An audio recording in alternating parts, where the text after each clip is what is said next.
A Phoenix woman thought changing cell phone providers would give her a cheaper bill along with some better customer service. But making that switch, she says she's come with a $700 problem. So she contacted 3 on Your Side's Gary Harper for some help.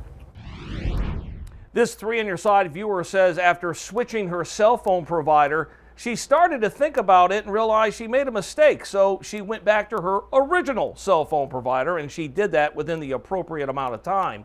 But she says she had no idea that a bill would follow her.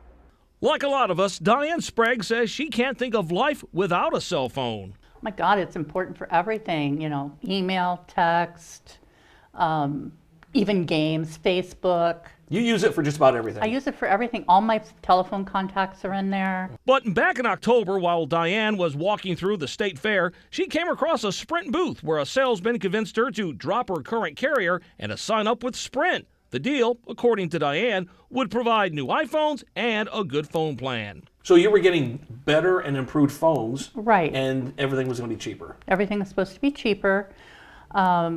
We were supposed to have all this customer support. But less than 2 days later, Diane had second thoughts about that switch and called Sprint to cancel. Now, she was still within the cancellation window, and she says Sprint happily unwound the deal with no questions asked. Sprint even made it easy for her to return the iPhones that it gave her.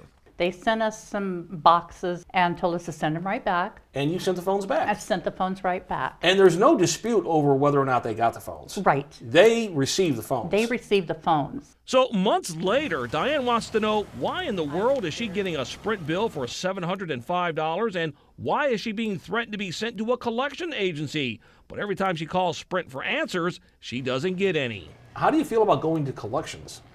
It's horrible. I've worked really hard to get my credit score up. 3 on Your Side got involved and we asked Sprint to look into the matter. They did. And although they would not explain what the $705 was for or why they were sending it to a collection agency, Sprint agreed to waive the entire amount and to leave Diane alone. I hope nobody else runs into this, but if you do, you know who to call, Gary Harper. So I'm glad. Cell phone providers are always trying to tempt you with teaser rates or maybe free equipment, like free phones, for example. There's nothing wrong with that, but just make sure you always read the fine print before you get yourself involved. I'm Gary Harper, 3 on Your Side.